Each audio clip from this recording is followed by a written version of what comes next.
Hello, my name is David, 40 years old, currently living in Texas. I was once called a successful entrepreneur in one of the largest and most populous states in America. The mansion worth over $10 million stands as proof of that, the greatest source of pride in my assets. The house sits majestically in the suburbs of Dallas with pristine white walls, a red-tiled roof in the Spanish style, and a sprawling garden shaded by ancient oak trees. 10 years ago, when I signed the papers to buy this house, I thought it would be the place to hold all my dreams. A happy family, a loving wife, and a son growing up in safety and abundance. But now, standing in the vast living room, watching sunlight dance through the enormous glass windows, I feel only a chilling emptiness spreading in my chest.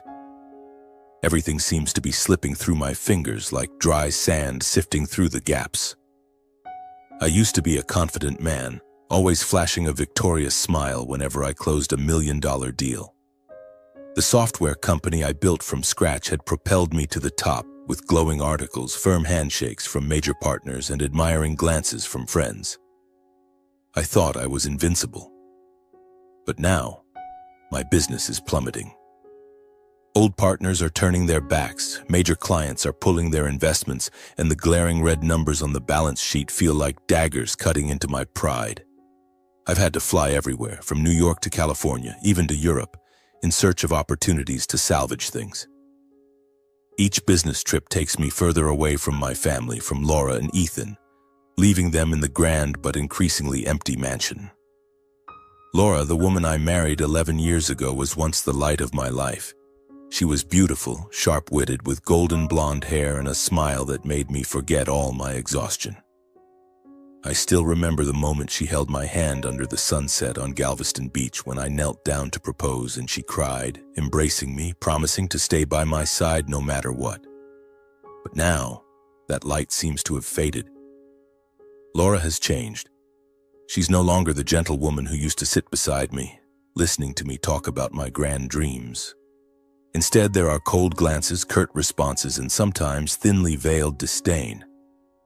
"You're always just complaining," she said, her voice icy one evening when I returned from Chicago, so exhausted I could barely stand. I tried to brush it off, telling myself she was just stressed because I was away so often. But deep down, I felt an unnamed unease. Something was cracking between us, and I didn't dare face it. Ethan, our 10-year-old son, is the only reason I haven't collapsed. He's smart, perceptive, with bright eyes that seem to see through the world. Ethan takes after me, from his curly hair to the way he purses his lips when thinking, but his eyes carry Laura's depth and emotion. Every time I look at Ethan, I feel both pride and guilt. I've missed too many of his moments. His basketball games at school, his piano recitals, the times he needed his father by his side. Each time I return from a trip, he runs into my arms, hugging me tightly as if afraid I'll disappear. But even Ethan, with his keen sensitivity, has started to sense the changes in our family. It was an early autumn morning, the Texas air unusually cool. I sat at the dining table, my coffee long gone cold, watching Ethan focus on his homework. His brows furrowed in concentration, so intense I didn't want to disturb him. The expansive kitchen with its gleaming granite countertops and state-of-the-art appliances used to be where Laura and I cooked together, laughing and joking. Now it was filled with silence. Laura had left early, saying she was meeting a friend. I didn't ask further, though a flicker of suspicion stirred in me. She'd been going out often, dressed more elegantly than usual, even when staying home. "Dad, are you going somewhere again today?" Ethan looked up, his voice clear but tinged with worry. I smiled, trying to hide my fatigue. "This afternoon I have to fly to Seattle, son, but it's just a few days. I'll be back soon." Ethan nodded, but his eyes held a trace of sadness. "I want you to stay home longer. Mom, she's been really busy." I frowned, a sense of unease creeping in. "What's Mom been busy with?" He hesitated, then looked down at his book. She goes out a lot. She says she's meeting friends, but I don't know." His voice trailed off as if he was afraid to say more. Ethan's words made my heart skip a beat. Laura meeting friends?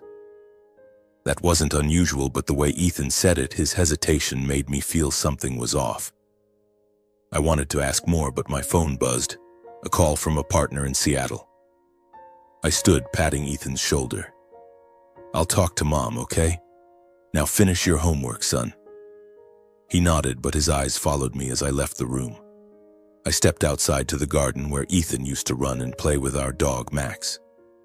This mansion, with all its grandeur, was once a symbol of my success. Now it felt like a gilded cage, trapping me and my family in a fragile illusion. I wondered, does Laura still love me like she used to? Is she hiding something from me? The flight to Seattle lasted 4 hours, but the unease inside me felt like it stretched for a lifetime. Sitting on the plane, looking out at the window, the drifting white clouds seemed to conceal a secret. I thought back to the early days of our marriage, when Laura and I decorated the mansion together, when she held my hand and said this would be our forever home.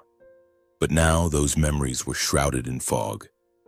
Laura spoke less, smiled less, and every time I tried to start a conversation, she responded with short, clipped sentences as if I were a stranger. When the plane landed, I received a text from Laura, brief as usual. "Good luck on your trip. Don't come back late." No words of affection, no warmth. I held the phone, my fingers hovering over the screen, wanting to send something to pull her closer. But in the end, I only replied, "Thanks. I'll try." I didn't know what else to say. The days in Seattle passed in a blur of tense meetings. I tried to convince investors, presenting plans to revive the company, but their eyes were full of doubt. Every evening I returned to the hotel, collapsing onto the bed, my mind swirling with numbers, contracts, and images of Laura. I called Ethan every day, listening to him talk about school, about Max, but I didn't dare ask about Laura. I was afraid his answers would shatter the last bit of faith I had. I started noticing details I'd overlooked before. Laura had been wearing nicer dresses, spending more time on her makeup, even when just at home. The times she said she was meeting friends and came back late. The messages she hid, turning off her phone the moment I entered the room. Had I trusted her too much, or had I been too blind? Each night, lying in the cold hotel bed, I wondered if I was losing her, losing the family I'd sacrificed everything to build. The days in Seattle were drenched in relentless rain, the droplets streaking down the window like they were weeping on my behalf. In the evenings at the hotel, I sat in front of my laptop, but my mind wasn't on numbers or contracts. I thought of Laura, of her smile from years ago, and of the cold gaze she gave me now. I thought of Ethan, of the way he hesitated when he said his mother was always busy. Something was happening in my own home, and I, the father, the husband, was thousands of miles away. Then on a stormy night in Seattle, about 2 weeks after I'd left home, my phone buzzed in the middle of fragmented dreams. Ethan's name flashed on the screen. My heart pounded, a sense of dread making my hand tremble as I picked up. "Son, what's wrong?" "It's late," I said, my voice thick with worry. Ethan's voice was small, almost a whisper, as if he was afraid someone might overhear. "Dad, I need to tell you something important, but you have to promise not to tell Mom." I sat up straight, exhaustion vanishing. "I promise, son. Tell me, what's going on?" Ethan took a deep breath, then spoke, his voice trembling. "Mom has a friend, a man. He comes to the house when you're not here. I've seen Mom smile at him the way she used to smile at you, but I don't think he's just a friend." His words hit me like a knife through the heart. I tried to stay calm, but my blood surged, burning hot. "What are you saying? Who is this man? What did you see?" Ethan hesitated, as if struggling to find the right words. "He's tall, really tall. He has tattoos all over his arms, even on his neck. He stays at our house. Mom cooks for him. They sit in the living room laughing. Once I saw Mom hug him. I didn't want to believe it, but I think Mom's doing something wrong." I gripped the phone tightly, feeling like the world was crumbling around me. Laura, the woman I loved, the mother of my son, was bringing another man into our home? I wanted to scream, to deny it, but Ethan's small, certain voice made it impossible to ignore. "Do you know his name?" I asked, forcing my voice to stay steady. I heard Mom call him Micah, Ethan replied. I don't know who he is, but I don't like him. He looks at me like I'm bothering him. Micah. The name pierced my mind like a needle. I'd never heard Laura mention anyone named Micah. I tried to picture him, a tall man covered in tattoos showing up at my house when I was gone. Each image in my head was like a fresh cut, raw and painful. But I didn't want Ethan to be scared. He'd been brave enough to tell me, and I had to protect him. Thank you for telling me, Ethan, I said, my voice hoarse. Son, from now on, be careful, okay? Don't say anything to Mom, and if you see anything strange, text me right away. I'll come home as soon as I can. When will you be back? Ethan asked, his voice full of hope but tinged with fear. I'll try to be home in a few days, I promise. You stay safe, okay? Ethan nodded through the screen, his eyes glistening with tears. I want you home, he whispered, then hung up. I sat there in the dark hotel room feeling like I was drowning. Was Laura betraying me? With some guy named Micah? I didn't want to believe it, but the pieces were starting to fit. Her late nights out, the hidden messages, the cold looks. I'd tried to dismiss it, telling myself it was just stress, that Laura was still the wife I loved. But Ethan's words were a slap, waking me from my blind delusion. The next few days in Seattle were a nightmare. I went to meetings, talked to investors, but my mind was elsewhere. Every time my phone buzzed, I jumped, hoping it was Ethan, but dreading worse news. I started noticing every detail in our video calls. Once I saw a strange jacket hanging in the living room, a black leather one, not mine. Another time, Ethan accidentally panned the camera to the window, and I glimpsed a black pickup truck parked outside, one I'd never seen before. I texted Laura, trying to sound normal. How are you? Is Ethan okay? But her replies were always short, cold. Everything's fine. Focus on your work. Each message from her made my blood boil. Then one night, Ethan sent me a text, just one line. Dad, he's here again. Attached was a short video. I opened it, my heart pounding. The footage was blurry, probably filmed from a hidden corner of the living room. I saw Laura wearing a tight red dress, laughing loudly with a man. He was tall, dressed in a black t-shirt, his arms covered in tattoos, snakes, skulls, and strange symbols. He leaned down, whispering something in Laura's ear, and she laughed, placing a hand on his chest. That gesture hit me like a hammer. I replayed the video over and over, each time a fresh stab of pain in my chest. But what chilled me to the bone wasn't just their intimacy. It was the man's face. He had scars on his cheek, one long gash running from his temple to his chin like he'd been slashed. His eyes were sharp, cold, not the eyes of an ordinary lover. There was something dangerous about him. I gripped the phone, my mind reeling. This wasn't just betrayal, this was a potential threat. I couldn't stay in Seattle any longer, but I needed to know more. I opened my laptop, went to the FBI and U.S. Marshals websites and searched their most wanted lists. I didn't know what I was looking for, just a gut feeling guiding me. I entered the description: male, tall, around 35 to 40 years old, tattoos, facial scar. And then I found him. Micah Daniel Reed, 38, wanted for fraud, aggravated assault, and robbery. The photo matched the man in the video perfectly. Short black hair, a long scar on his cheek, a snake tattoo on his neck. My heart stopped. The man in my house, the one Laura was laughing with, was a dangerous criminal. I texted Ethan immediately. Son, be careful. Stay away from him, I'm coming home now. But Ethan didn't reply. I called, the phone rang, but no one answered. Panic burned through me. I cut my trip short, booking the earliest flight back to Dallas. On the plane, I couldn't stop thinking about Ethan, about Laura, about Micah. He wasn't just my wife's lover, he was a threat.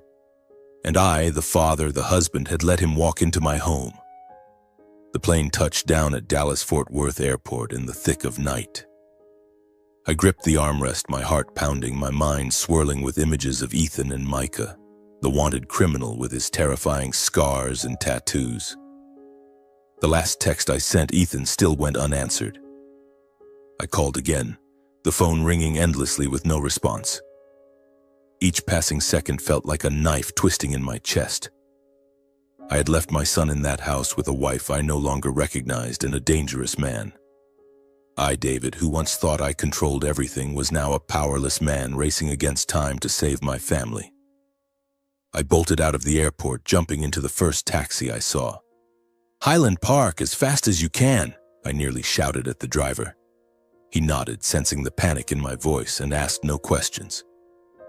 On the way, I checked my phone obsessively, hoping for a text, a call from Ethan, but the screen remained blank.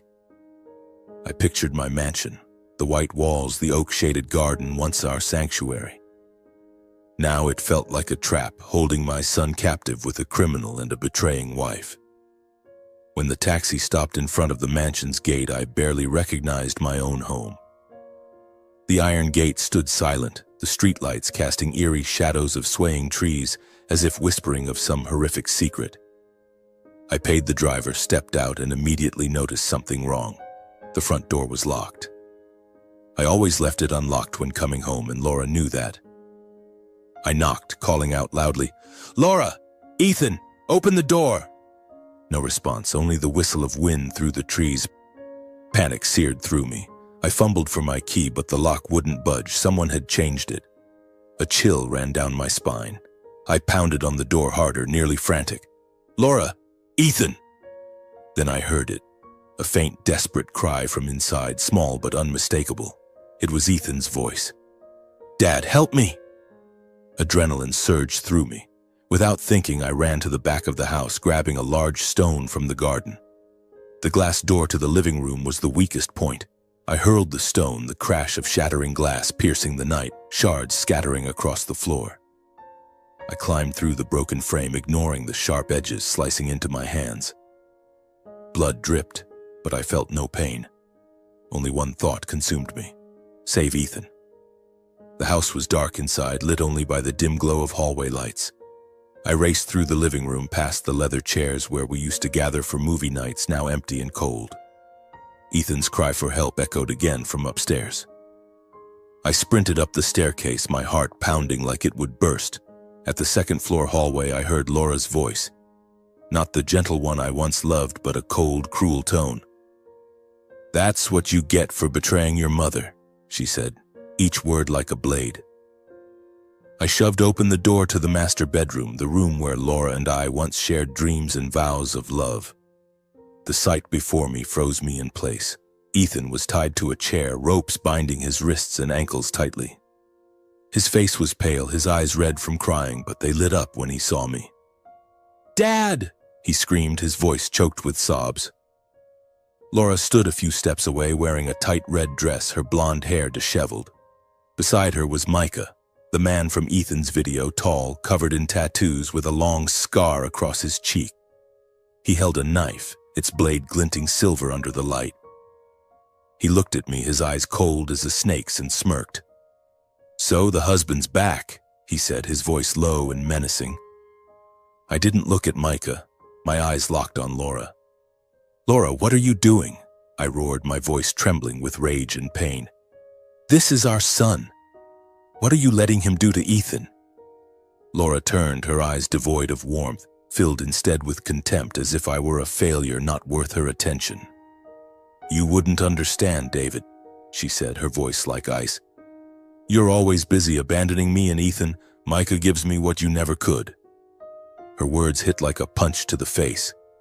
I wanted to scream that I'd done everything for our family, that I'd sacrificed everything to keep this mansion, to give her and Ethan a good life. But there was no time. Ethan was there, tied up, and Micah was advancing toward me, the knife gleaming in his hand. "Let my son go," I growled, stepping forward, heedless of the danger. "Touch him and I'll kill you." Micah laughed as if I were a joke. "What do you think you can do, you failed businessman? This house, your wife, it's all mine now."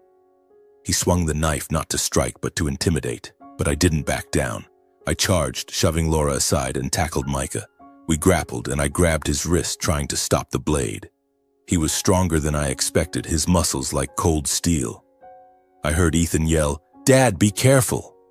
Laura stood there, doing nothing, watching with vacant eyes. She didn't stop Micah, didn't protect Ethan. She had chosen him a criminal over her own family. With all my strength, I shoved Micah against the wall. The knife clattered to the floor, but he reacted quickly, landing a hard punch to my chest, making me stagger. Pain spread, but I didn't stop. I grabbed the knife, pointing it at him. "You won't touch my son," I snarled. At that moment, red and blue lights flashed through the window. Police sirens wailed, close enough to shake the house. Micah cursed, glancing outside, then back at me, his eyes burning with hatred. "You called the cops?" he shouted. I didn't answer, just held the knife steady, shielding Ethan. The front door burst open and police stormed in, guns aimed at Micah. "Hands up, now!" an officer yelled. Micah hesitated, but his eyes showed he knew he was cornered. He slowly raised his hands, not without a glare that promised revenge. The police cuffed him and dragged him out. Another officer approached me, his voice calm but firm. "We got a tip about a wanted fugitive here. Micah Daniel Reed, right? He's a dangerous criminal, wanted for fraud, assault, and robbery." I nodded, still in shock. I didn't know who had called the police. Maybe a neighbor heard the glass break, or Ethan had managed to reach out before being tied up. I didn't care. All that mattered was Ethan was safe. I rushed to my son, cutting the ropes with Micah's knife. Ethan threw himself into my arms, sobbing.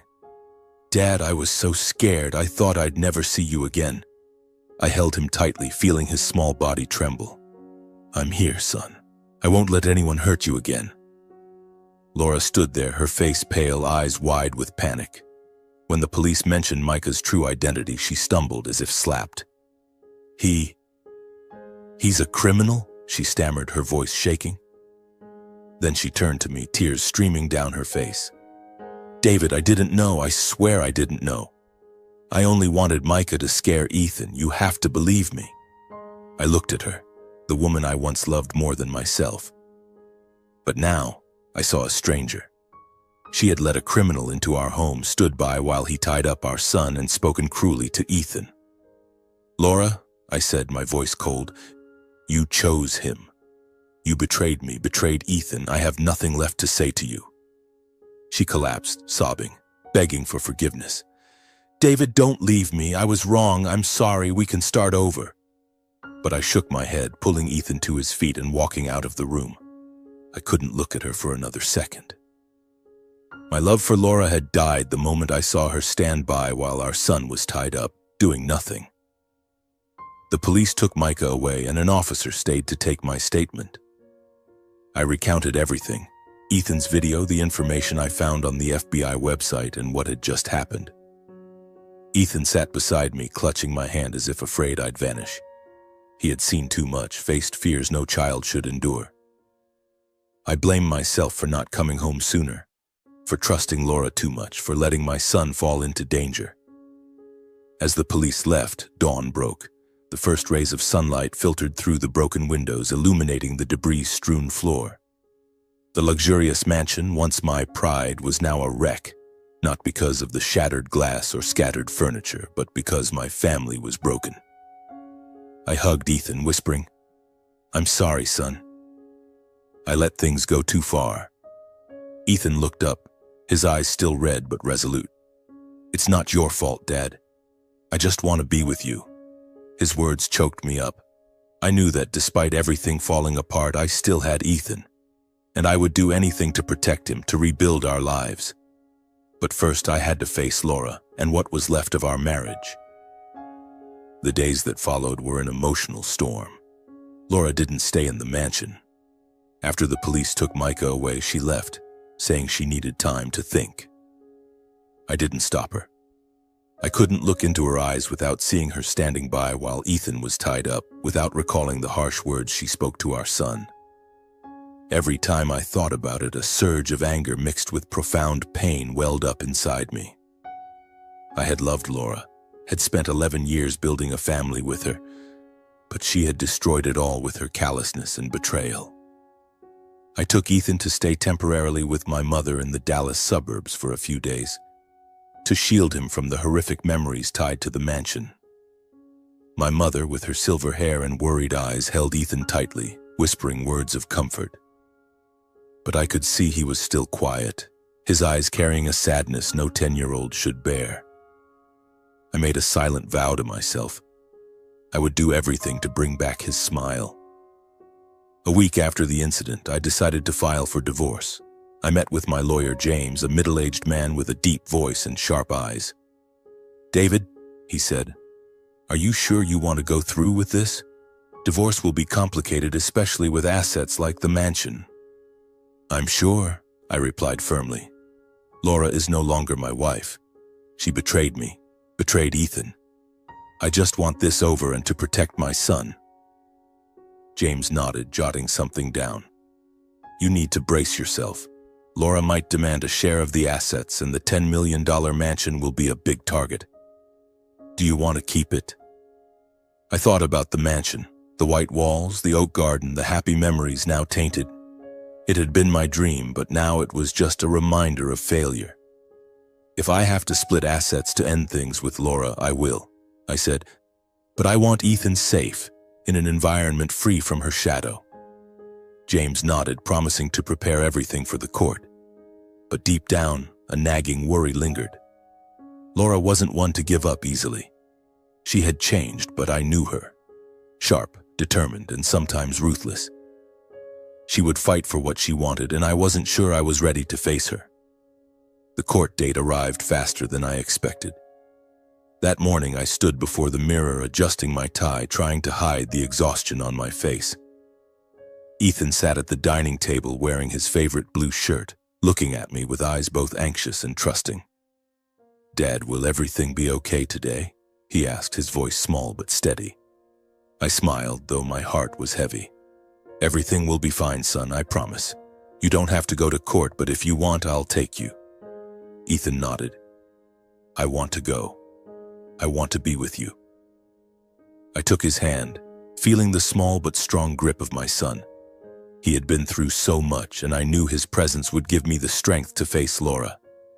The Dallas courtroom was cold, with stark white walls and rigid wooden chairs.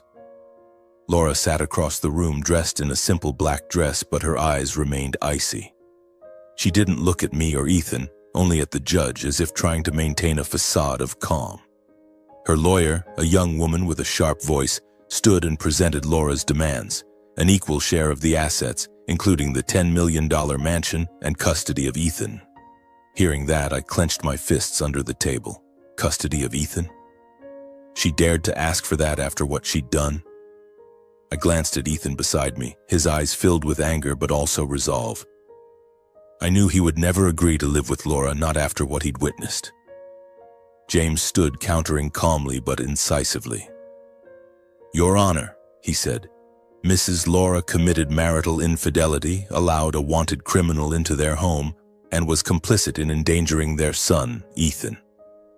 We request that the court deny her demands for asset division and custody, as she is no longer fit to be a mother."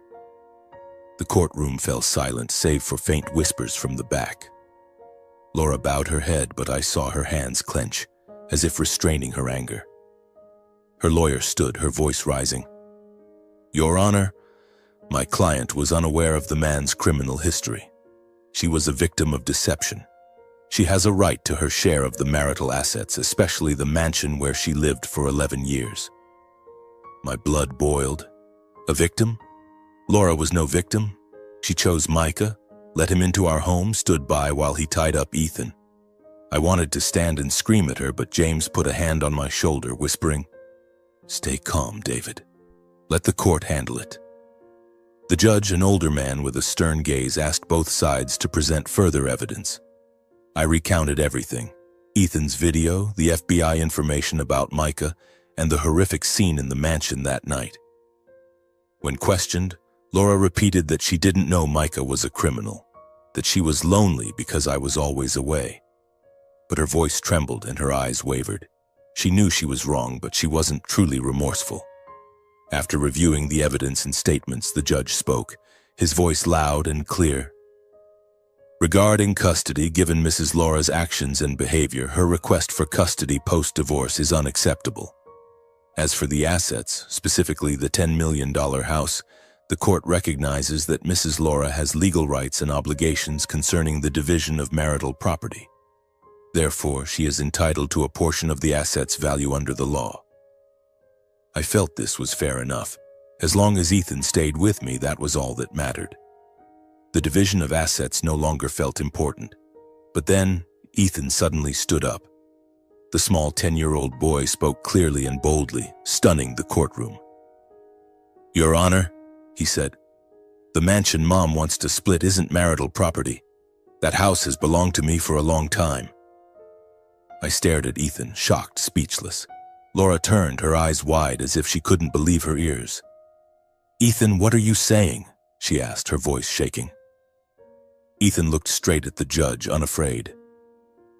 8 years ago, my mom and dad transferred ownership of the mansion to me. They said it was to protect the asset in case Dad's business ran into trouble. Then he turned to me, his voice gentle.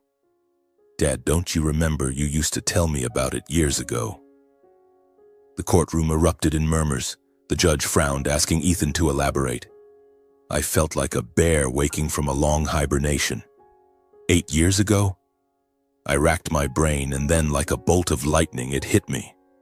When my company was thriving, a financial advisor suggested transferring the mansion's ownership to Ethan as a safeguard against business risks. Laura and I had agreed, thinking it was a minor legal formality. But with the pressures of work, I'd forgotten. Laura, it seemed, had too. "James," I whispered, "he's right. I have the documents." James nodded, immediately requesting permission to present evidence. The judge ordered a recess. I sped to my office, rifled through my safe, and as expected found the transfer documents from 8 years ago, complete with Laura's and my signatures. I raced back to the courthouse. When I handed the papers to the judge, Laura nearly screamed, "That's impossible! That's my house! I never agreed to this!" But the documents didn't lie.